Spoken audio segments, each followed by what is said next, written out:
डरावनी रातें YouTube channel पर आपका स्वागत है। भूत प्रेत पिशाच और शैतानों की रोमांचक कहानियाँ आपको इस चैनल पर सुनने को मिलती हैं। अगर आपको ऐसी ही वीडियोस देखना पसंद है तो हमारे इस चैनल को सब्सक्राइब करना ना भूलें। तो हेडफोन लगा लें, कमरे की लाइट्स ऑफ कर लें, क्योंकि ये वक्त हो रहा है डरने का।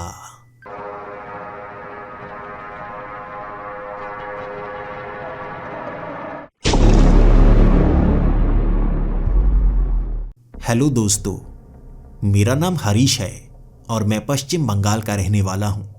मैं यहाँ के एक बड़े शहर में रहता हूँ, लेकिन अपने शहर का नाम नहीं बता सकता। मेरी भी एक मजबूरी है और कहानी के ख़त्म होते ही आप मेरी मजबूरी समझ भी जाएंगे कि मैं इस कहानी में अपने शहर का नाम क्यों नहीं बता रहा। मैं आपको डराना नहीं चाहता, लेकिन अब इस कहानी में घुस जाते हैं और समझने की कोशिश करते हैं क्या घटनाएं घटी थी मेरे साथ, या कहें क्या घटनाएं घट रही हैं। मैं मिडिल क्लास फैमिली में पला बड़ा और हमेशा से बड़े बड़े सपने लिया करता था।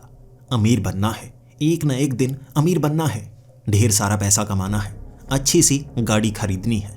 हमारी इस कॉलोनी में हमारा घर ठीक ठाक ही कहा जाता था, लेकिन फिर भी आंखों में सपने हमेशा बड़े देखने चाहिए। मैं सोचा करता था कई लोग इतने पैसे कैसे कमा लेते हैं। बस कोई अच्छा काम मिल जाए, कोई अच्छी नौकरी मिल जाए, आपके पास ढेर सारे पैसे आने लगते हैं। बचपन में मैं ऐसा सोचा करता था, लेकिन जब आप काम करना शुरू करते हैं तब आपको समझ में आता है आपको तो छुटमुट पैसे मिलते हैं जिससे घर का गुजारा भी नहीं हो पाता। मैं भी अपने घर में सबसे कम कमा पा रहा था। पिता बहुत बार कहते धीरे धीरे नौकरी में तनख्वाह बढ़ ही जाती है, नौकरी बदल लेनी चाहिए अगर तनख्वाह कम हो। 2-3 बार मैंने अपनी वो नौकरी को बदला भी, लेकिन अच्छी तनख्वाह नहीं मिल पा रही थी, और अगर अच्छी तनख्वाह मिल भी जाती मैं सपने पूरे नहीं कर सकता था। आप बड़े सपने देखते हैं तो नौकरी से उन सपनों को पूरा नहीं किया जा सकता। नौकरी से सिर्फ घर की सब्जी बदलती है, चीज़ें नहीं बदलती। मुझे ये लगने लगा था मैं ज़िंदगी में कुछ नहीं कर पाऊंगा। 4 साल मैं कई नौकरी बदल चुका था, लेकिन अब भी महसूस नहीं हो पा रहा था कि मैं आगे कभी ना कभी बढ़ पाऊंगा। जितने पैसे कमाते था उतने खर्च हो जाते थे, लेकिन कुछ लोगों की तरफ देखता था जिनके पास महंगी महंगी गाड़ियां थी। कैसे उन्होंने वो गाड़ियां खरीदी होंगी। कुछ के परिवार वाले बहुत ज़्यादा अमीर थे, तो उनके माँ बाप के पैसे ही वो खर्च रहे थे आसानी से। उनके बड़े बड़े बिजनेस थे, उन्होंने वहाँ हाथ बटाना शुरू कर दिया। कुछ मेरे जैसे ही मिडिल क्लास थे, वो इतनी तनख्वाह में भी खुश थे, लेकिन मेरी आंखों में कभी खुशी नहीं थी। एक मेरा ऐसा ही दोस्त अमन, जो कि बहुत ज़्यादा गरीब हुआ करता था, उनका हमारी कॉलोनी में सबसे घटिया घर था और मैं बचपन में उसका काफ़ी ज़्यादा मजाक उड़ाया करता था। वो थोड़ा थोड़ा हकलाया करता था, इसीलिए मैं उसका मजाक बनाता था, फिर भी कभी कभी उससे दोस्ती भी निभाता था। जब हम नौकरी पेशे में पड़ जाते हैं उसके बाद दोस्तों की कमी होने लगती है। पुराने दोस्तों से आप दूर हो जाते हैं। मेरा वो दोस्त भी मुझसे दूर हो गया था, लेकिन अब मुझे पता चला उसने हमारी कॉलोनी का सबसे अच्छा घर खरीद लिया। मैं हैरान हो चुका था। वो तो बहुत ज़्यादा गरीब था, उसके माँ बाप के पास पैसे भी नहीं थे। उसके पास ऐसे पैसे कहाँ से आ गए? तो मुझे पता लगा उसने बड़ी फैक्ट्री खरीदी, अब उस फैक्ट्री से भी ढेर सारे पैसे कमा पा रहा है। मैं अब उससे बात करना चाहता था, कैसे उसने ज़मीन से उठकर इतने ज़्यादा पैसे कमा लिए। उसके पास मर्सिडीज़ गाड़ी आ गई जिसके मैं सपने लिया करता हूँ, वो कैसे खरीद गया। कुछ साल पहले तो मैं उससे पूछ रहा था क्या काम करता है। मैंने मजाक बनाने के लिए पूछा था और उसने कहा था बाबा भाई कोई काम दिलवा दे। अगर तब तक उसके पास पैसे नहीं थे तो 2-4 सालों में इतने पैसे कैसे कमा लिए। मैं बस उससे सवाल पूछना चाहता था। मैं चाहता था उसकी तरह मैं भी ढेर सारे पैसे कमा पाऊँ। कैसे उसने बड़ा सा बिजनेस खोल लिया है। मैं उससे मिलने के लिए उसके घर गया था, लेकिन 2 चौकीदार मुझे घर के अंदर घुसने ही नहीं दे रहे थे। उसके बाद मैं गया था उसकी फैक्ट्री पर। वहाँ भी इतने ज़्यादा कर्मचारी थे, यहाँ तक वो इतनी आसानी से नहीं पहुँच सकता। उसका तो दिमाग तक तेज नहीं था। उसके साथ बड़ा करता था मैं जानता हूँ वो बड़ा बिजनेस चला ही नहीं सकता। बिल्कुल मंदबुद्धि सा तो था वो। अब मैं उससे बात करना चाहता था लेकिन वो ऑफिस में भी नहीं था। कहते हैं कि वो काम में इतना उलझा रहता है, डरा डरा सा, घबराया घबराया सा। कभी फैक्ट्री आता है, कभी घर जाता है। 2-3 फैक्ट्री उसने और खोल ली है। मैं उससे मिलने के लिए कितनी मिन्नतें करता। उसके साथियों से, कर्मचारियों से मैं पूछता रहा, वो मेरा दोस्त है, एक बार मिलवा दो, एक बार मिलवा दो। लेकिन किसी ने मेरी मदद नहीं की। अंत में 7वें दिन मैं उससे मिल पाया था। जब वो उस फैक्ट्री से बाहर निकल रहा था, मैं भी अपने काम से छुट्टी लेकर आ चुका था। वो गाड़ी में बैठने ही वाला था। उसने बड़ा सा लकड़ी का डिब्बा पकड़ रखा था और मैंने रास्ते में रोक लिया। अमन, अमन, मैं हरीश, पहचाना? वो मेरी तरफ देखकर कहने लगा, अरे हरीश, तू क्या चाहिए, यहाँ क्यों आया है? मुझे घर पे मिलता ना। मैंने कहा, घर? चौकीदार अंदर घुसने नहीं देते, मैं 2-3 बार आया था। उसने कहा, अच्छा, चौकीदार, यार मैंने उन्हें कहा है किसी को अंदर मत आने देना। अच्छा ठीक है, मैं कह दूंगा कि हरीश आए तो अंदर आने देना। तो बता देना हरीश मेरे बचपन का दोस्त, आज शाम को मेरे घर आ जाना, लेकिन याद रखना रात के 10 बजे के बाद, उससे पहले मैं नहीं मिलने वाला। मैं अब हैरान था, इतना काम, वो इतना मेहनती कैसे हो गया? उसके बाद वो गाड़ी में बैठा। वो गाड़ी वहाँ से जा चुकी थी। रात तक का इंतज़ार बहुत ज़्यादा लंबा रहा। जब मैं रात के 10 बजे उसके उस बड़े घर के अंदर गया था ना, चौकीदार ने जाने दिया था और अंदर से घर देखा, क्या नहीं था उस घर में, क्या नहीं था।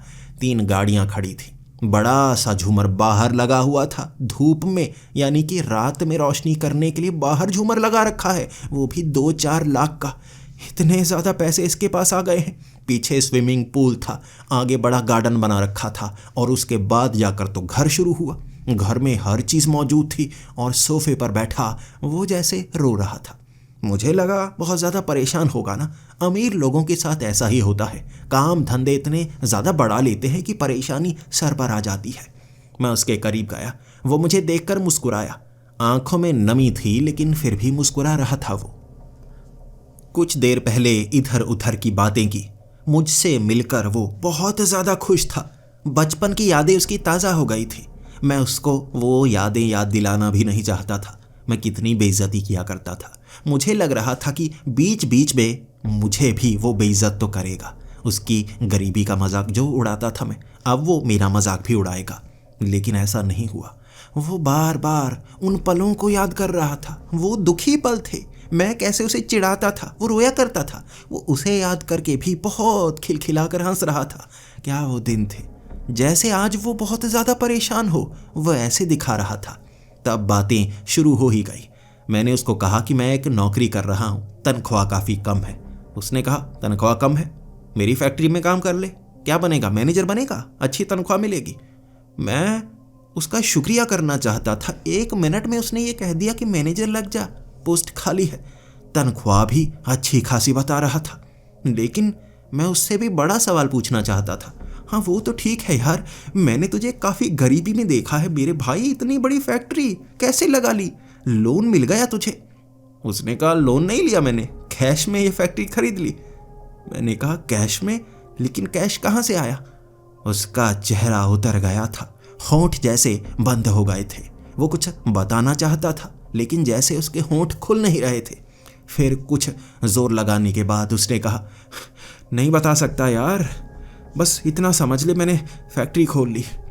उसके बाद फिर से मैंने सवाल किया, कुछ हिंट तो दे दे यार, मेरे पास सच में बहुत कमी है काम की, तू मैनेजर तो बना देगा, लेकिन तुझे पता है ना मेरे सपने कितने बड़े हैं। अगर मैं भी यार तेरी तरह बड़ा कोई बिजनेसमैन बन जाऊं, मेरी फैक्ट्री भी हो तो ज़्यादा अच्छा होगी ना। दोनों दोस्त मिलकर सबको चिढ़ाया करेंगे कि बड़ी बड़ी फैक्ट्री वाले अमीर इंसान हैं हम। उसने कहा, हाँ यार, मैं खुद चाहूँगा कि तेरा भी बड़ा काम बन जाए, तेरे पास भी बड़ी गाड़ियाँ आ जाएं, लेकिन मैं बताऊँ कैसे? मैंने कहा, कुछ तो हिंट दे दे यार जो मेरे काम का हो। तू पैसे कहाँ से लेकर आया? कहीं तेरी लॉटरी तो नहीं लगी? कहीं ज़मीन से कोई गड़ा खजाना तो नहीं निकल गया? उसने कहा, नहीं यार, लॉटरी नहीं लगी, गड़ा खजाना नहीं निकला, पैसे थोड़े आसानी से मिले हैं बस। उसके होंठ फिर से जैसे बंद हो गए थे। वो जोर लगा रहा था, बोला नहीं जा रहा था। वो जोर लगाता गया। फिर सांस लेकर कहने लगा, यार समझने की कोशिश कर, नहीं बता सकता यार, नहीं बता सकता। मैंने कहा, क्या हुआ यार, कुछ हो रहा है तेरे साथ, बता क्यों नहीं सकता? उसने कहा, बस मजबूरी है, मान ले बात, मजबूरी है, बता नहीं सकता, और बात करते हैं। मैंने कहा, यार मजबूरी मैं समझता हूँ भाई, मेरे घर में सच में परेशानी है, मैं मरा जा रहा हूँ, मान ले, मैं मैनेजर की नौकरी तो कर लूँगा, लेकिन उसमें भी धीरे धीरे मरता रहूँगा। यार मैं बड़े सपने लेकर आया हूँ, कुछ तो बता, तेरे पास पैसे कहाँ से आए, तू कहाँ से लेकर आया, किसके पास गया था? उसने कहा, रात को 12 बजे जंगल में, वहाँ माफ कर दे यार, नहीं बता सकता, मत पूछ, बार बार मत पूछ, मैं हर रात वहाँ जाता हूँ, लेकिन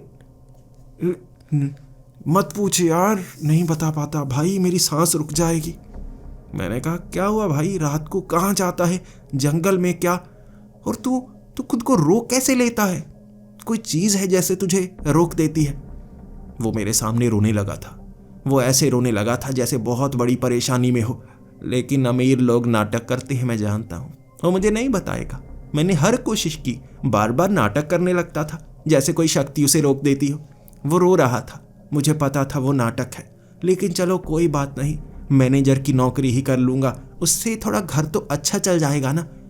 धीरे धीरे से पूछने की कोशिश करता रहूँगा, कहाँ से पैसे लेकर आया ये? उसने मुझे मैनेजर की नौकरी दे दी थी। अगली सुबह ही मैं वहां पर पहुंच गया और बाकी बात उसने पहले ही कर रखी थी। मैनेजर की नौकरी इतनी आसानी से, मुझे तो कुछ आता भी नहीं था, लेकिन वहां के कर्मचारी बहुत ज़्यादा अच्छे थे। वो मेरे दोस्त की बहुत ज़्यादा तारीफ कर रहे थे, वो उसे एक भला मानुष मानते थे। मुझे उन्होंने काम बड़ी आसानी से सिखाया। 2 दिनों में मैं काम सीख गया। वैसे भी मैनेजर बनकर मुझे ज़्यादा काम करना नहीं था, सबकी देखरेख करनी थी, देखना था काम सही हो रहा है या नहीं। ये आसान काम मैं करने लगा। इसी के साथ मैंने आदत सी बना ली थी कि शाम के वक्त मैं अपने दोस्त के घर जाऊंगा, उससे बात करूंगा, कुछ ना कुछ उगलवाने की कोशिश तो करूंगा ही। 10 बजे मैं वहां पहुंच जाया करता था।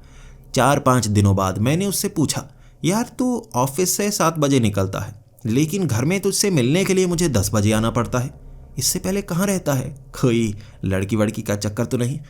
उसने कहा, नहीं यार, काश लड़की का ही चक्कर होता, काश यार कोई ड्रग डीलर वाला काम, कोई ऐसे काम में फंसा होता जिसमें पुलिस पकड़ती, ज़्यादा परेशानी तो नहीं होती मेरे भाई। क्या बताऊं तुझे, तू समझ नहीं पाएगा, मैं बता नहीं पाऊंगा, बस बात यहीं रोक दे। मैंने इतने दिनों में उसकी आंखों में दर्द देखा था, कोई चीज़ थी जो वो छिपा रहा था। शायद गलत कामों से उसने पैसे कमाए हैं। कोई ड्रग डीलिंग के काम को अच्छा कैसे कह सकता है? वो जैसे कह रहा था कि उसका काम उससे भी ज़्यादा बुरा है। क्या करता है? 7 बजे निकलता है, उसके बाद कहाँ जाता है, देखना तो पड़ेगा। मैंने अगले दिन ही 7 बजे जब वो ऑफिस से निकला, बाइक लेकर उसकी गाड़ी के पीछे चल पड़ा। मैंने देखा आगे वाले एक मंदिर के पास वो रुका। मंदिर के पास वो गाड़ी लगी थी, ड्राइवर वहाँ रुका था। अब उस ड्राइवर ने मुझे पहले ही बताया था कि मंदिर में सर कुछ मेडिटेशन करते हैं, कोई भी उन्हें डिस्टर्ब नहीं करना चाहिए। वो मंदिर के नीचे एक गुफा है, वहाँ जाकर मेडिटेशन करते हैं। मैं अब सीधा छिपते छिपते मंदिर की उस गुफा में जाना चाहता था। मैं अब उस गुफा के बाहर खड़ा था और मेरा दोस्त गुफा में अंदर चला गया। उसके बाद मैंने इंतज़ार किया। 9:30 बजे वहाँ से वो निकला, फिर वो सीधा घर की तरफ चला गया। मैं अब उस गुफा को देखना चाहता था, लेकिन मंदिर के पुजारी ने कह दिया, ये गुफा इस्तेमाल लायक नहीं है, सिर्फ बड़े बड़े ध्यान लगाने वाले खास लोग यहाँ आ सकते हैं, काफ़ी ज़्यादा खास लोग। वो मुझे उस गुफा में जाने नहीं दे रहा था और मुझे लग रहा था जो है वो इस गुफा में है, कोई शक्ति है, शायद ये भगवान से जुड़ चुका है, शायद ये पारलौकिक शक्ति से जुड़ चुका है। मेरा दोस्त वहाँ से पैसे ला रहा है, मुझे वहाँ जाना तो होगा।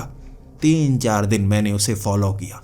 वो झोले में, डिब्बे में बड़ा बड़ा सामान भर कर लेकर जाता है गुफा में, उसके बाद बाहर सामान लेकर नहीं आता, बाहर खाली हाथ आता है। वो उस गुफा में शायद कोई सामान रख आता है और उस गुफा में वो पुजारी भी नहीं जा सकता, मना किया है मेरे दोस्त ने।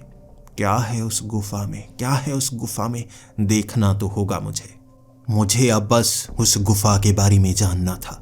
इसीलिए एक रात लगभग 11 बजे मैं उस मंदिर के वो पीछे वाले साइड में गया जहाँ से नीचे गुफा में जाने का रास्ता था। ऊपर लगा हुआ बड़ा ताला, उस ताले को खोलना थोड़ा मुश्किल ज़रूर हुआ, लेकिन किसी तरह मैंने वो ताला खोला। टॉर्च लेकर मैं उस गुफा में गया था। मैंने देखा नीचे सिर्फ एक दिशा में जाती हुई गुफा थी। जब मैं वहाँ से आगे निकला, वहाँ गुफाओं का जाल था और मुझे समझ में नहीं आ रहा था मुझे किस दिशा में जाना है, कहाँ तक जाऊँगा जब मुझे सही जगह मिलेगी। मैं अब ध्यान देने लगा कहाँ पर मिट्टी घिसी हुई थी, यानी वहाँ कदमों के निशान थे। बाकी किसी तरफ कदमों के निशान नहीं थे, सिर्फ एक दिशा में थे। मैं उस तरफ बढ़ता गया और वो तो मंदिर के पीछे वाली साइड से बाहर निकलने का रास्ता था। मुझे लगा ये क्या वो बाहर निकलता है हर बार जब यहाँ आता है, किसी को पता तक नहीं चलता। मैं उसके बाद अब सोचने लगा था यहाँ से आगे कहाँ जाऊँ, ये तो खुला जंगल है, शायद किसी और दिशा में जाने का रास्ता होगा। उन गुफाओं में मैं थोड़ी थोड़ी निशानियाँ लगाकर भटकता रहा और मुझे लगा नहीं, मैं ढूंढ ही नहीं पाऊँगा, कोई और तरीका अपनाना होगा। मैं गुफा से बाहर आया, ताला लगाया और सीधा घर चला गया। मुझे पश्चाताप हो रहा था कि मैंने ये क्या किया, मैं ढूंढ ही नहीं पाया। लेकिन एक बार मेरे मन ने कहा था उस गुफा के बाहरी रास्ते पर खड़ा होता हूँ ना, देखता हूँ आखिर मुझे क्या देखने को मिलता है। मैं उसके अगले दिन लगभग 7:30 बजे, जब अंधेरा होने ही वाला था, मैं बिल्कुल पीछे वाले उस रास्ते पर खड़ा हो गया, पेड़ के पीछे छिपा हुआ। मैंने देखा मेरा दोस्त वहाँ उस मंदिर के अंदर गया। कुछ देर बाद उस जंगल वाले रास्ते से बाहर निकला, वो बड़ा सा डिब्बा लिए। वो अब जंगल के अंदर की तरफ चलने लगा था। मैं समझ गया वो तो दुनिया को दिखाने के लिए है, वो जाता असल में जंगल के अंदर है। कहाँ जाता है देख कर आता हूँ, कहीं उसने कोई खजाना छिपा रखा है, वहाँ से लेकर आता है वो खजाना। मैं उसके पीछे पीछे चलता रहा था। मैं चलता गया। उसके बाद मैंने देखा एक पेड़ के पास वो रुका, इधर उधर झांकने लगा। मैं पेड़ के पीछे छिपा हुआ उसे देखे जा रहा था। वो हवा में उड़ने लगा था मेरी आंखों के सामने। उसने पेड़ के एक तरफ जैसे अदृश्य चीज पर कदम रखा। वो पेड़ के इर्द गिर्द घूम रहा था, लेकिन जमीन पर नहीं, हवा में। जैसे वो पेड़ के इर्द गिर्द गोल सीढ़ियां बनी हुई हों। वो ऊपर चढ़ता चढ़ता पेड़ के ऊपर अंधेरे में गायब सा हो गया। वो पेड़ काफी ज्यादा ऊंचा था, वो नजर ही नहीं आया। मैं अब चलकर उस पेड़ के करीब गया था। वहाँ कोई ऐसी अदृश्य चीज थी ही नहीं। मैंने देखने की कोशिश की, पता ही नहीं चली वो ऊपर कैसे चढ़ा। मैं ऊपर चढ़ नहीं पा रहा था। बहुत कोशिशों के बाद भी मैं कुछ कर नहीं पाया, तो मैं अब पेड़ के पीछे खड़ा हो गया। मैंने देखा मेरा वो दोस्त पेड़ के ऊपर से धीरे धीरे चलता हुआ नीचे आ रहा था और उसके हाथ में नोटों की गड्डी थी। वो डिब्बे में क्या लेकर गया था मुझे नहीं पता, लेकिन वापस नोटों की गड्डी लेकर आया था। कहीं ना कहीं से तो लेकर आया है। ऐसे ही वो सीढ़ियों से नीचे उतरा, अदृश्य सीढ़ियों से। उसके बाद वो दोबारा उस गुफा के अंदर गया। अब आगे वाले मंदिर से निकला और ताला लगाने को उसने पुजारी को कह दिया। फिर गाड़ी में बैठा घर की तरफ निकल पड़ा। वो यहाँ पेड़ के ऊपर जाता है। मैं दोबारा गया था उस जंगल में पेड़ को देखने के लिए। अब अच्छी तरह 1 घंटा लगाकर मैंने पेड़ को देखा, कुछ नहीं मिला। मुझे कुछ मिला ही नहीं। मैं क्या करता? मैं अंदर से जैसे हिलने लगा था, मैं कांपने लगा था। मुझे चाहिए था जवाब। वो कहाँ गया? जो जवाब है वो यहाँ से मिलेगा। वो खुद को रोक लेता है ये बताने से। उसी से सवाल पूछूंगा कि मुझे सब पता चल गया है। अगले दिन मैं अपने दोस्त के घर पहुंच गया था और सीधा सीधा उससे सवाल पूछना चाहता था। मैंने उसे सोफे पर बिठाया और उसको कहने लगा, देख, तेरा सारा सच मैं जान गया हूँ। वो थोड़ा सा घबरा गया। सच? कैसा सच जान गया? मैंने कहा, तू जंगल में जाता है ना, जंगल के उस पेड़ के ऊपर चढ़ता है, वहाँ से कुछ लेकर आता है ना। सच बता, लेकर आता है ना? वहाँ से पैसे लेकर आता है ना? कोई जिन्न, कोई शक्ति या किसी ने वहाँ काला धन छिपाया है, वहाँ से निकाल कर तू लेकर आता है ना? बता। उसने कहा, तो तूने कहाँ देखा? मैंने कहा, मैं वहाँ पर गया था। उसके बाद वो मुझे मना करता रहा, देख, मत जाना वहाँ पर, मत जाना। मैं इतनी कोशिश कर चुका हूँ, किसी को पता ना चले। तुझे पता चल गया, वहाँ मत जाना।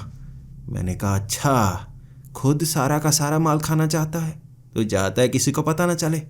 मैं अब पता लगा चुका हूँ, मुझे भी पैसे देने होंगे। उसने कहा ले ले, सब कुछ ले ले, मेरा सब कुछ ले ले, लेकिन वहाँ मत जाना मेरे दोस्त, वहाँ मत जाना। ये उसके मुंह से सुनकर मुझे लगा था अब बात बन गई, अब तो मैं आसानी से अमीर हो जाऊंगा उसकी तरह। खुशी का ठिकाना नहीं था, लेकिन मैं सोफे पर बैठा वो चाय ख़त्म करना चाहता था। वो भागता हुआ बाथरूम में गया। वो बाथरूम से जब बाहर निकला था, उसके चेहरे पर चोट के निशान थे, शरीर पर चोट के निशान थे। मैंने उससे पूछा क्या हुआ, गिर गया क्या, किसी ने मारा? उसने कहा मैं नहीं बता सकता। जा यार, थक गया हूं मैं। उसका चेहरा उतरा हुआ था, खौफ उसकी आंखों में था। मैं सच जानना चाहता था, लेकिन वो कुछ चीज़ें थीं जो बता नहीं पाता था। लेकिन मैं घर आ गया था। मैं बहुत ज़्यादा खुश था। आखिरकार उसकी सच्चाई पता चल गई है। पता नहीं कहाँ से लेकर आता है, लेकिन मैं उस झंझट में पड़ूंगा ही नहीं। उसने कहा है आधी संपत्ति ले ले, उसमें से कुछ ना कुछ तो ज़रूर लूँगा। सच छिपाने के लिए ब्लैकमेल करके उससे कम से कम 50-60 लाख ले लूँगा। उससे अपना काम खोल लूँगा। काम बहुत ज़्यादा आसान हो जाएगा ना। उस रात मैं सो नहीं पाया था, और अगली सुबह 9 बजे मुझे जो खबर मिली, मेरी दुनिया बदल गई थी। मेरा वो दोस्त, वो अपने घर में मरा हुआ पाया गया। जैसे उसके शरीर पर चोट के निशान थे जो अंदरूनी थे, जैसे अंदर से निशान पड़े हुए, लेकिन कट बाहर कोई नहीं, खून बहा ही नहीं। पुलिस वाले ये जानना चाहते थे किसने ये चोट उसे मारी थी। घर में कैमरे लगे हुए थे, लेकिन जहाँ पर वो मरा उसके बारे में कोई जान नहीं पाया। बाथरूम से लड़खड़ाता हुआ बाहर निकला था वो। बाहर गिरते ही जैसे उसकी मौत हो गई। किसी ने बाथरूम में पीटा था। पुलिस वालों ने कैमरे चेक किए, घर में और कोई आया ही नहीं, बाथरूम में कोई गया ही नहीं, ना गया ना निकला। किसने उसे मारा? पुलिस वालों का मानना था कि कातिल बहुत शातिर है, किसी तरह बाथरूम में घुसा उसे मारकर चला गया। सबूत इकट्ठे करने की कोशिश पुलिस वाले करते रहे। 4-5 दिनों में मेरी आंखों के सामने अमीर होने के सपने भी गायब हो चुके थे। मुझे लग रहा था मेरा दोस्त अब मुझे बिना बताए ही मर चुका है। क्या करूँगा मैं? अपनी ज़िंदगी तो बर्बाद कर गया, मेरी ज़िंदगी भी बर्बाद हो गई। मैं क्या करूँ? मैं एक बात जानता था, उसका वो राज जो पेड़ के पास है, मुझे वहाँ जाना होगा। वो पेड़ के ऊपर चढ़ता है, कैसे चढ़ता था, कहाँ से पैसे लेकर आता था, मुझे ये जानना होगा। उसके बाद मैं रात के 10 बजे उस पेड़ के पास गया था। निशानी लगा ली थी मैंने उस पेड़ की, लेकिन वहाँ ऊपर जाने का कोई रास्ता है ही नहीं। मैं उस मोटे पेड़ पर चढ़ने के लिए कोशिशें करता रहा और अंत में चाकू लेकर आया था। मैं उस लकड़ी में चाकू फंसा कर ऊपर चढ़ा। 12 फुट तक ऊपर चढ़ा था। उसके बाद वो चाकू उससे निकला और मैं ज़मीन पर धड़ाम करके गिरा। जंगल में झाड़ियाँ होती हैं, नर्म मिट्टी होती है, इसलिए बच गया, वरना एक आध हड्डी मेरी टेढ़ी हो चुकी होती। उसके बाद रोता रहा। मेरी समझ में कुछ नहीं आ रहा था। 4-5 दिनों तक मैंने कोशिश की, मेरा दोस्त ऊपर कैसे चढ़ा था, कैसे अदृश्य सीढ़ी के ऊपर चढ़ गया था वो, लेकिन उस सवाल का जवाब मुझे मिल ही नहीं पाया। मैं ढूंढ ही नहीं पाया। 7वें दिन फिर से वहाँ पर गया था। मैं 7:30 बजे वहाँ पहुँच गया था। मेरा दोस्त यहाँ ऊपर चढ़ता था। मुझे वो रास्ता नज़र क्यों नहीं आ रहा? मैंने दूसरे पेड़ पर चढ़कर वहाँ से देखा था इस पेड़ के ऊपर क्या है। कुछ नहीं, खाली पेड़ था। मेरा दोस्त इस खाली पेड़ पर चढ़कर कहाँ गया था? 7 बजे से बैठा था मैं, रात के 12 बजे तक वहीं कोशिशें करता रहा। मुझे लगा यहाँ से भी वो भटकाने के लिए कोई ना कोई तरकीब लगा कर रखे होगा, रस्सी के सहारे कहीं और गया होगा। 12 बजे ढूंढा मैंने, और जब 12 बजे उस पेड़ के करीब आया, मुझे धुंधली धुंधली धुएं से बनी हुई सीढ़ियाँ नजर आई थी, गोल गोल सीढ़ियाँ। जब घरों में जगह कम होती है, घुमावदार सीढ़ियाँ होती है ना, बिल्कुल वैसी सीढ़ियाँ उस पेड़ के इर्द गिर्द थी, ऊपर की तरफ जाती हुई। आंखों का भ्रम लग रहा था, असली सीढ़ियाँ नहीं लग रही थी। पेड़ के करीब से मैंने देखा, सच में ये भ्रम जैसा ही था। जब मैंने उस धुएं पर पैर रखा था, मेरा पैर फिसला ही नहीं। ऐसा लग रहा था जैसे मैं उस सीढ़ी पर चढ़ सकता हूँ। पहली सीढ़ी, दूसरी सीढ़ी पर जाने के बाद मुझे ऐसा लगा मैं इस अदृश्य सीढ़ी पर चढ़ सकता हूँ। कदम जैसे छूने शुरू हो गए थे, धुआं छटना शुरू हो गया था, और जब मैंने 4-5 कदम और बढ़ाए वहाँ सफ़ेद धुआं बहुत ज़्यादा बढ़ गया। दूर दूर तक कुछ नज़र नहीं आ रहा था। मैं और सीढ़ियों पर चढ़ता गया। घुमावदार सीढ़ियों से मैं पेड़ के ऊपर तक पहुंच गया और ऊपर काले रंग का धुआं जिसे चीर कर जैसे मैं बादल के ऊपर पहुंच गया था। यह घुमावदार सीढ़ियां बहुत ज़्यादा थी। मैं चढ़ता गया। उस बादल के ऊपर पहुंचने के बाद सामने फट्टे लगे हुए थे। आसमान की तरफ जाता हुआ पेड़, इतना ऊंचा तो ये है भी नहीं जितनी ऊपर तक मैं चढ़ आया हूँ। मैं देखे जा रहा था, लेकिन जब उस फट्टे पर पैर रखा था वो जो बादल थे वो ज़मीन बन गए थे। जैसे बादलों के ऊपर मैं चल सकता था दूर दूर तक। मैंने 4 कदम आगे बढ़ाए और मुझे अब साफ साफ दिखने लगा जैसे सतह के ऊपर की एक दुनिया जो अदृश्य हो, नज़र ना आती हो। दूर दूर तक दिखती हुई मिट्टी, पहाड़, जैसे मैं किसी और जगह पर आ गया था। मैं जब उस मिट्टी में घूर कर नीचे की तरफ देखता ना कि मैं कितनी ऊंचाई पर हूँ, नीचे मुझे पेड़ नज़र आते। उनके जैसे शिखर पर था मैं, जैसे ज़मीन से कोई 50 मीटर की ऊंचाई पर बनी हुई ये अजीब सी दुनिया जो किसी को नज़र नहीं आती, लेकिन यहाँ पहुँचने के बाद हम अपनी आँखों से देख सकते हैं। वहाँ मिट्टी में मैं चल रहा था, आसपास के पेड़ों को देख रहा था जो सबसे अजीब लग रहे थे। हवा में उड़ते हुए वो पेड़, वहाँ हवा में उड़ती हुई मछलियाँ सी दिखी थी, लेकिन मृत थी वो, हिल नहीं रही थी, उड़ रही थी हवा में। वहाँ जैसे जैसे मैं आगे बढ़ता गया हवा में तैरते हुए पत्ते दिखे। गुरुत्वाकर्षण जैसे किसी चीज़ पर काम नहीं कर रहा था सिवाय मेरे। मुझे अपना वज़न उतना का उतना ही महसूस लग रहा था। जब मैं कुछ पेड़ों से आगे गया, एक आदमी पेड़ के पीछे से निकला और कहने लगा, तुम नए हो, तुम तो नए हो, पहले यहाँ कभी नहीं देखा तुम्हें। मैं डर गया था। वो दिखने में थोड़ा डरावना था, जैसे मैंने भूत देख लिया हो। मन कर रहा था पीछे की तरफ भागूं, लेकिन फिर ख्याल आया अपने दोस्त का। यहीं से तो वो खजाना लेकर आया है, पैसे, खजाना, कुछ ना कुछ तो है यहाँ पर। मैं उससे सवाल करने लगा, देखो मेरा एक दोस्त था अमन, वो यहाँ आया करता था, उसकी मौत हो चुकी है। वो कहने लगा, अच्छा वो तुम्हारा दोस्त था, लेकिन उसने तुम्हें बताया? उसने वादा किया था मैं किसी को नहीं बताऊंगा। उसने अपना वादा तोड़ा, तुम्हें बता दिया? मैंने कहा नहीं, उसने कुछ नहीं बताया था। वो मेरी गलती थी, मैंने उसका पीछा किया। मैं कोई और राज जानना चाहता था, ये थोड़े ना मैं उसके पीछे था। तब मैंने ऊपर चढ़ते हुए देखा, यानी वो यहाँ पर आता था। उसकी मौत हो गई। उसके बाद मुझे उसकी याद आ रही थी कि क्या करता था, तो मैं यहाँ आ गया। मैंने ये खुद खोजा है, उसने नहीं बताया। फिर वो कहने लगा, अच्छा तेज़ दिमाग इंसान बहुत ज़्यादा पसंद है और डरने की ज़रूरत नहीं है। चलो मेरे साथ, आओ तुम्हें घुमाता हूँ। अब अमन का दोस्त आया है, हमारा तो मेहमान हुआ ना। बाकी किसी चीज़ की ज़रूरत हो तो बता देना। मैंने कहा, वो अमन कुछ पैसे वैसे कुछ ऐसी चीज़ लेकर जाता था ना। फिर वो मुस्कुरा कर कहने लगा, अच्छा तुम्हें भी चाहिए? देखो वो हमारी दोस्ती के लायक था। जब कोई हमारी दोस्ती के लायक होता है तो उसे हम बहुत कुछ देते हैं। जानते हैं तुम हमारी दोस्ती के लायक हो या नहीं हो। मुझे वो आगे ले जाने लगा उन पेड़ों के बीच से। वो काले रंग की घास के बीच से अजीब सा दृश्य था। कभी कभी मैं 2 कदम चलता, ऐसा लगता पीछे मैं 1-2 किलोमीटर दूर तक आ गया हूँ। पहाड़ के करीब खुद को महसूस करता तो 1 कदम में ही मेरी टांग खिंचती और मैं उड़ता हुआ पहाड़ पर जैसे ऊपर पहुँच जाता। ऐसा लग रहा था जैसे सब कुछ अलग सा हो रहा हो। वो मुझे एक पहाड़ी पर लेकर गया था जहाँ भीड़ लगी हुई थी उसके जैसों की। वो भूत, प्रेत, डायने, चुड़ैल क्या थे, सब अलग अलग से। मैंने किसी को देखा नहीं था, लेकिन मन में मैंने तस्वीर बनाई थी कि कुछ ऐसे ही होते होंगे, बिल्कुल वैसे थे। डरा मैं इसलिए था, इनकी कहानियों में इन्हें बुरा कहा जाता है। क्या सच में ये बुरे हैं? उस काले से प्रेत ने या कहूँ आदमी ने मुझे बाकियों से मिलाया। बड़े प्यार से बात की सबने, बिल्कुल जैसे हम करते हैं वैसे वो बात कर रहे थे। कुछ की टांगें नहीं थी, अदृश्य थे। अचानक टांगें बनती फिर गायब हो जाती। एक औरत जो उड़ सकती थी, पंख लगे थे लेकिन पंख थे धुएं जैसे, भ्रम पैदा करते हों। वो हवा में उड़ती भी ज़मीन पर भी आ जाती, कभी कभी फूल जाती, कभी कभी सिकुड़ जाती, रूप बदल सकती थी। ऐसे बहुत सारे जीव देखे।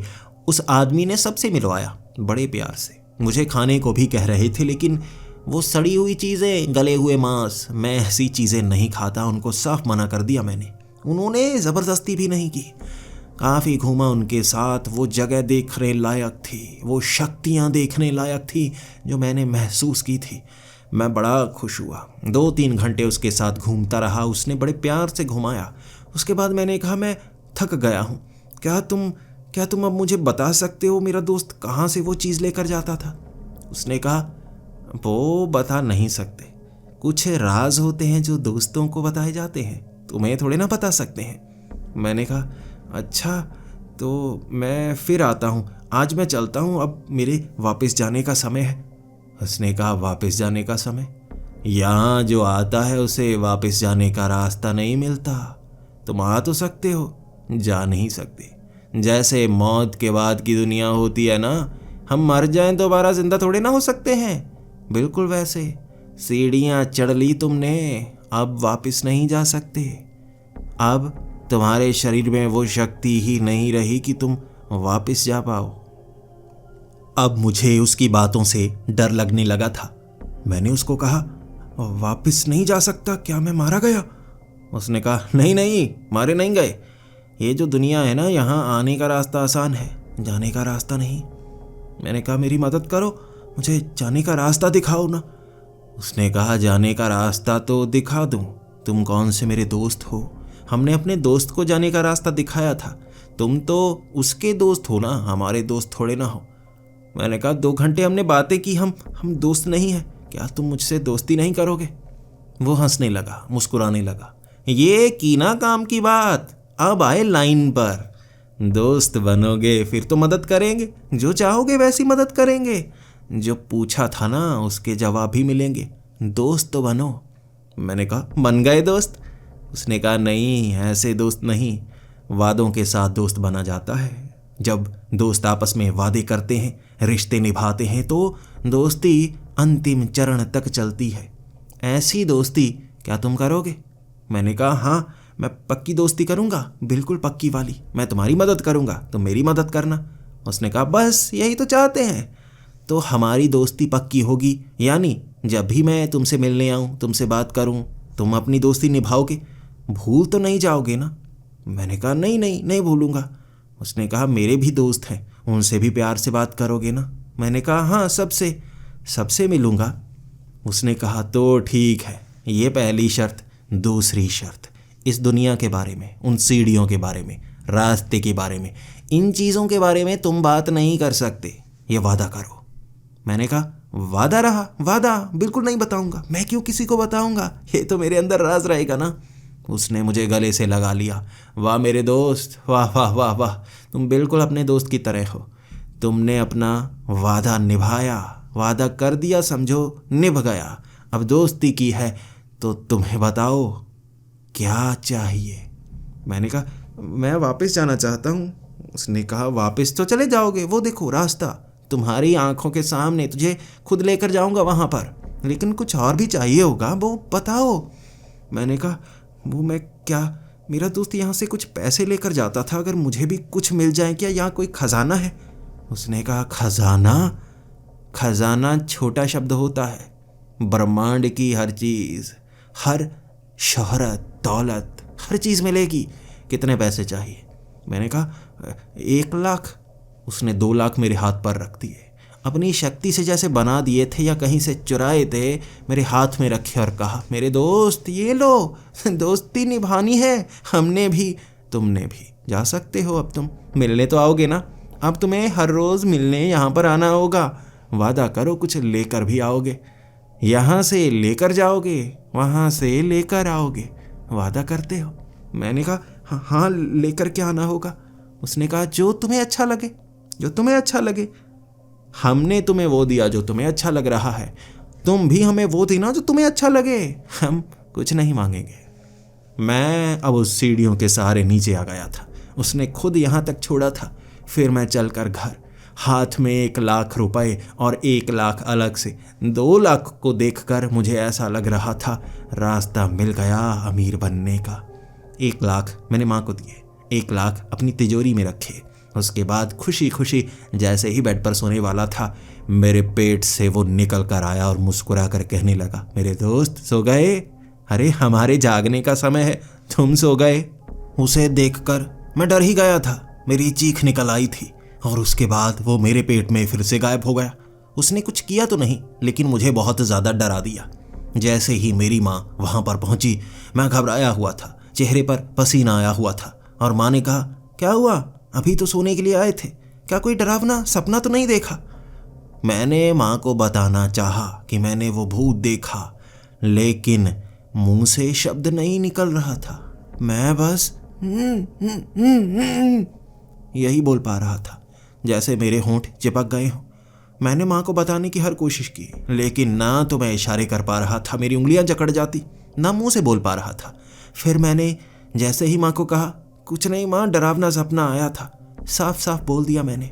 माँ वहाँ से चली गई और एक तरफ से निकला वो प्रेत कहने लगा, मेरे दोस्त बहुत अच्छे, कोशिश तो की तुमने बोलने की, लेकिन तुमने वादा किया है ना, तो हमारे बारे में कुछ भी बता नहीं सकते।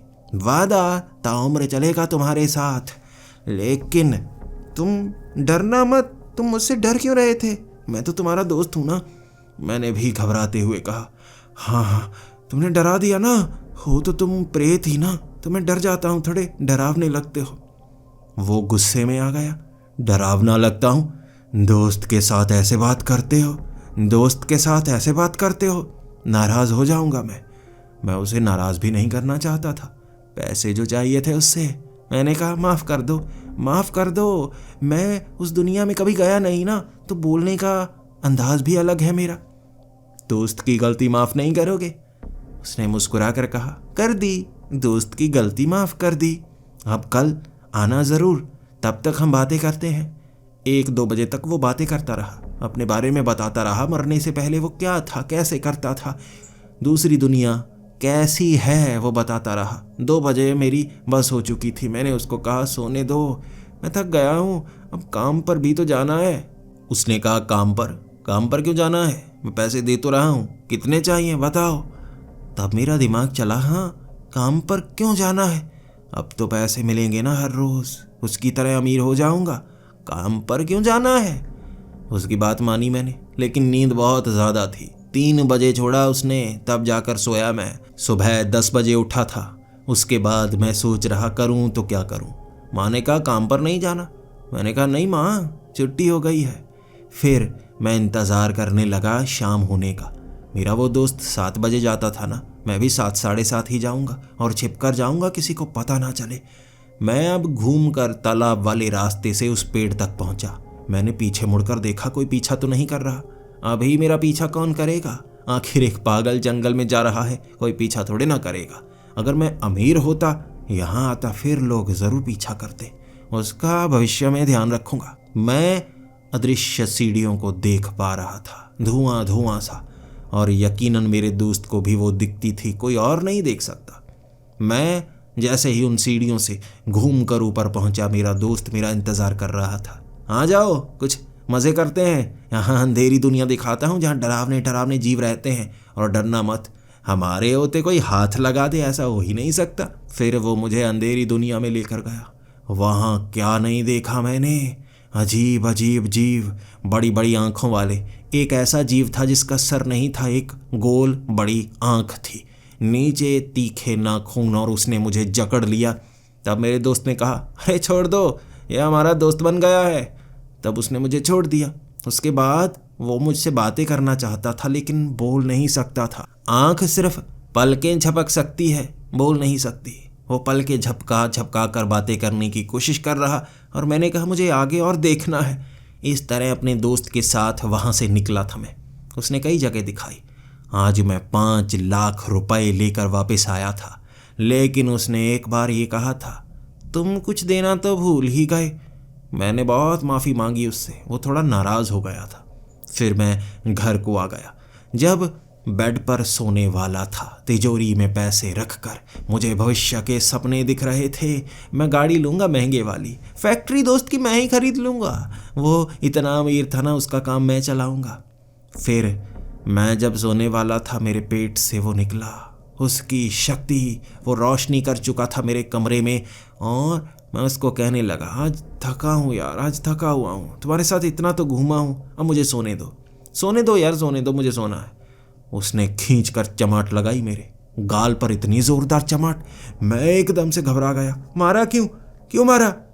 उसने कहा, दोस्त को अकेला छोड़ोगे? मैं बात करना चाहता हूँ, तुम मुझे कैसे छोड़ सकते हो? बातें करो। मैंने कहा, मैं थका हूँ, मुझे सोने दो। उसने एक और चमाट मारी और दूसरी चमाट ने नींद उड़ा दी मेरी।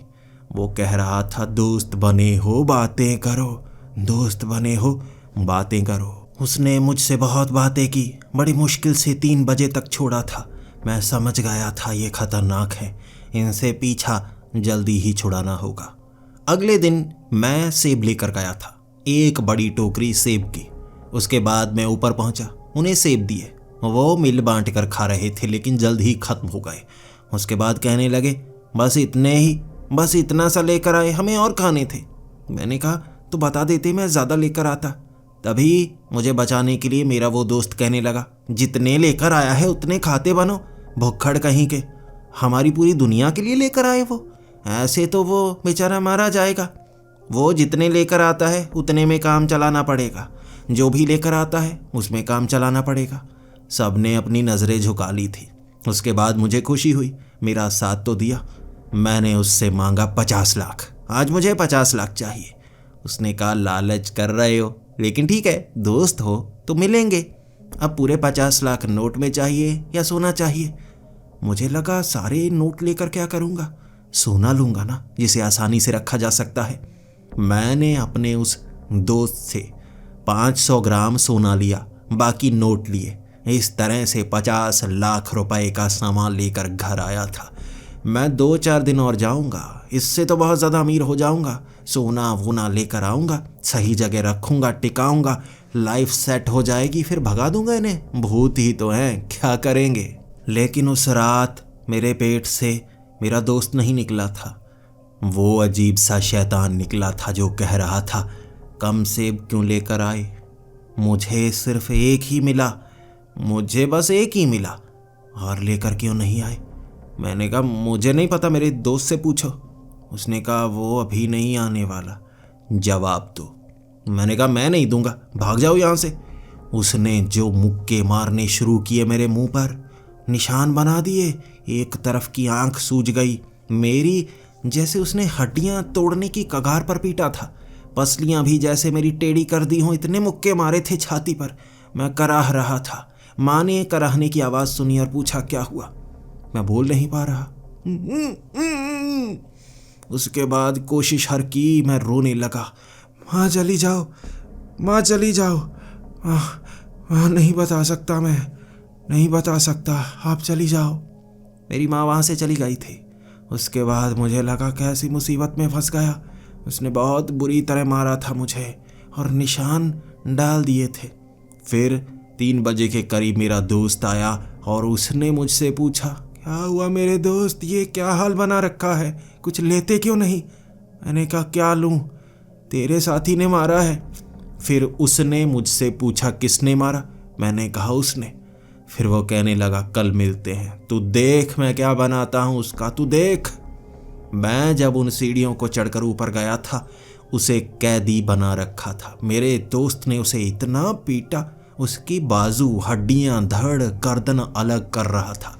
उसने उसे बहुत दर्द दिया, उसे जैसे बिजली के झटके दिए, जलाया, जैसे हर दर्द दिया, वो चीख रहा था। फिर मेरे दोस्त ने कहा, हाँ अब ठीक है या और सज़ा दूँ, बता कितनी सज़ा दूँ? मैंने कहा, बस थोड़ा मारा है तुमने तो ज़्यादा सज़ा दे दी, बेचारा कैसे कैसे तड़प रहा है, माना मरा हुआ है, लेकिन आत्मा को इतनी बुरी सज़ा भी नहीं देनी चाहिए। फिर वो कहने लगा, देख कितना नर्म दिल है मेरा दोस्त, तूने इसे मारा सिर्फ कुछ सेब के लिए। आज मेरा दोस्त सबके लिए केले लेकर आया है, ज़्यादा केले लेकर आया है, देखो शर्म करो। वो नज़रें झुकाए हुए था। तब मैं वहाँ पर बैठा, दर्द काफ़ी ज़्यादा हो रहा था, लेकिन मेरे दोस्त ने वहाँ पर एक अजीब सी महिला को बुलाया था। वो बहुत खूबसूरत थी, लेकिन चुड़ैल थी। उसने मेरी आंख पर हाथ फेरा तो जख्म गायब, छाती पर हाथ फेरा, जख्म गायब, शरीर के सारे जख्म कुछ ही क्षणों में गायब कर दिए थे और मैं खुश। आखिरकार यहाँ मुझे बहुत सारा फ़ायदा हो सकता है। 5 करोड़ रुपए लेकर निकला था मैं वहाँ से। 4 करोड़ के मैंने सोने के सिक्के लिए थे झोले भरकर, बाकी मैंने डॉलर लिए थे। रेट मुझे पता था कितना चल रहा है। इस तरह पैसे लेकर घर आया और उसके बाद तिजोरी तो भरी हुई थी। मैंने ज़मीन में खड्डा खोदकर वहाँ पैसे दफना दिए। इतने पैसे थे कि अब ये ख़त्म नहीं होते। मुझे लगा अब उनसे पीछा छुड़ाना होगा, दोस्ती तोड़ दूंगा, कहूँगा अब बस ये डील ख़त्म। रात को वही शैतान फिर से निकला और कहने लगा, तूने मुझे पिटवाया, इतना दर्द दिलवाया, अब तुझे बताता हूँ मैं। उसने मुझे 1 घंटे जो पीटा, क्या बताऊँ, पटक रहा था वो पटक, सर फोड़ दिया मेरा, जख्मी कर दिया मुझे और मैं अधमरा था, जैसे मरने ही वाला था। हर हड्डी का कचूमर बना दिया था मेरा। मुझे इतना दर्द ज़िंदगी में कभी नहीं हुआ। मुझे लगा मैं मर जाऊँगा। फिर मेरा दोस्त वहाँ पर आया, वो प्रेत, कहने लगा, किसने किया ये? मेरे दोस्त तू मर नहीं सकता, चल मेरे साथ। मैंने कहा, कैसे चलूँ, चलने की हालत नहीं है मेरी। फिर उसने वहाँ उस चुड़ैल को बुलाया। उस चुड़ैल ने जब हाथ फेरा, मेरा शरीर बिल्कुल सही हो गया, मैं सही हो चुका था। और उसके बाद वो कहने लगा, आओ मेरे पास पेड़ के ऊपर, अब दिखाता हूँ उसका क्या बनाया है मैंने। चल मेरे दोस्त चल, तुझे तंग करने वाला मैं दिखाता हूँ उसे। मैं पेड़ चढ़कर ऊपर गया था। उसने उसे काट रखा था। उसके शरीर में सुइयां चुभो रखी थी और बड़े से बेलन से जैसे उसे कुचल कुचल कर उसकी रोटियां बनाई जा रही थी। उसका जैसे खून निकल रहा था। उसकी चीख खौफनाक डरावनी थी। मैं तब अपने दोस्त को कहने लगा, छोड़ दे इसे, छोड़ दे, मैंने ऐसा नहीं कहा करने को। इसे कहो मुझे परेशान मत करे, कितना मारा था इसने। तब वो कहने लगा, अब बता, कितना अच्छा इंसान है, करेगा दोबारा ऐसे? उसने कहा, नहीं करेगा। जब मैं वापस आया तब वो 2:30 बजे फिर से आया था मुझे पीटने। उसने मेरे शरीर पर जख्म बनाए, मेरे सर पर भारी चीज़ मारी, खून निकाल दिया। मेरा दोस्त आया मुझे ठीक करने, वो चुड़ैल को लाकर, और कहने लगा, आजा वहाँ पेड़ के ऊपर, अब दिखाता हूँ उसका क्या बनाया है, मैं सज़ा दूंगा। मैंने कहा, सज़ा नहीं, मुझे माफ़ कर दो, मैं वहाँ नहीं आऊँगा, वो मेरे पीछे पड़ जाएगा, मैं वहाँ नहीं आऊँगा। मेरा दोस्त गुस्से में था। आना तो पड़ेगा, वादा किया है, निभाना तो पड़ेगा। मैंने उससे माफ़ी मांगी थी, लेकिन वो कह रहा था आना होगा। अगले दिन मैं वहाँ पर गया ही नहीं, लेकिन रात को मुझे पछतावा हो गया। मुझे जाना चाहिए था। वो अकेला नहीं था, कई अजीब अजीब शैतान, कुछ शरीर से खून पीने वाले पिशाच, तो कुछ आत्मा को निचोड़ने वाले काल पिशाच। मैं चीखें मारना चाहता था, चीख नहीं पा रहा। उन्होंने पूरी रात नोचा था मुझे, मरने तक नहीं दिया, ऐसे जख्म दिए थे। फिर उस चुड़ैल ने ठीक कर दिया। उन्होंने फिर मारा, उसने फिर ठीक किया। इतना दर्द दिया था, मैं समझ गया मुसीबत में हूँ, मुझे वहाँ जाना ही होगा। मैंने तब लगातार वहाँ जाना शुरू कर दिया। अब मेरे पास इतने पैसे थे, मैं वो खर्च नहीं कर पा रहा था। मुझे लग रहा था इनसे पीछा छुड़ाने के लिए मुझे ऐसे लोगों के पास जाना होगा जो तांत्रिक हों, जो शक्तियों वाले हों। लेकिन कुछ बता ही नहीं पाता, मुँह ही नहीं खुलता था मेरा, उन्हें कुछ कह नहीं पाता था। और कुछ समय मैंने महसूस किया, मेरे सामने जब वो प्रेत बाहर निकलते जिससे मैं मदद मांगने गया हूँ, वो उसे मारने की कोशिश करते। 2 तांत्रिक मेरे सामने अधमरे हो गए थे। उन्होंने जैसे उन्हें दिल का दौरा दिलवा दिया था। कई और ऐसे ही लोग जो मेरी मदद करना चाहते थे, वो मारे गए थे। मैंने अपनी माँ को घर में बिजली के झटके लगते हुए देखा था। मेरी माँ के मुंह से झाग निकली थी। ये काम एक डायन का था। वो बस कह रही थी, मैं मजाक कर रही थी। अपने दोस्त के घर वालों के साथ मजाक भी नहीं कर सकती। मजाक, उसने मेरे पिता की 2 टांगें तोड़ दी थी मजाक के लिए। मैं बता नहीं सकता किस नर्क में जीने लगा था मैं। हर वक्त मुझे ऐसा लगता अब कुछ ना कुछ हो जाएगा। दिल का दौरा बहुत छोटा होता है। मैं क्या क्या सह चुका था, मैं आपको बता नहीं सकता। जंगल में मुझे नोचा जाता, आंखों में गर्म सलाखें झोंकी जाती। मेरे दोस्त थे वो, जो मजाक के लिए ये किया करते थे, फिर मुझे ठीक कर देते। मेरी टांगों को मेरी आंखों के सामने शरीर से अलग कर देते, खींचकर फाड़ डालते मुझे। जब मैं मरने वाला होता, मुझे फिर से ठीक कर देते। अब मैं ये जान गया था मेरे दोस्त की मौत कैसे हुई, किसने मारा होगा उसे, कैसे मारा होगा उसे। मैं वो मौत खुद भी चाहता था, छुटकारा, इन शक्तियों से छुटकारा चाहता था। कभी कभी मरना आसान लगता है जिंदा रहने से। वो ऐसे हालात बना चुके थे। मैं एक कहानी मरने से पहले लिखना चाहता था, क्योंकि मुझे नहीं पता मैं कितना समय जिंदा रहूंगा। ये भयानक जिंदगी का अंत कभी ना कभी तो करना होगा, मेरे हाथों या उनके हाथों। लेकिन मैं आपको चेतावनी देना चाहूँगा, कभी कभी जो आसान नज़र आता है वो सबसे मुश्किल रास्ता होता है। ये पेड़ के ऊपर बनी हुई सीढ़ियाँ मुझे कहाँ ले गई मैं नहीं जानता। अगर आपको भी कोई बहुत अमीर मिले जो जंगल में जाता हो, वहाँ से गुप्त धन लेकर आता हो, और आपको भी सीढ़ियाँ दिख जाएं पेड़ से घुमावदार ऊपर की तरफ जाती हुई, गलती से भी उन सीढ़ियों पर मत चढ़ना। आप अपनी जिंदगी छोड़कर कहीं और पहुंच जाएंगे, और उसके बाद आपके साथ क्या होगा आप मेरी कहानी में जान ही गए होंगे ना। मेरा अंत नज़दीक है, कोई ताकत मुझे बचा नहीं सकती, कोई भी ताकत।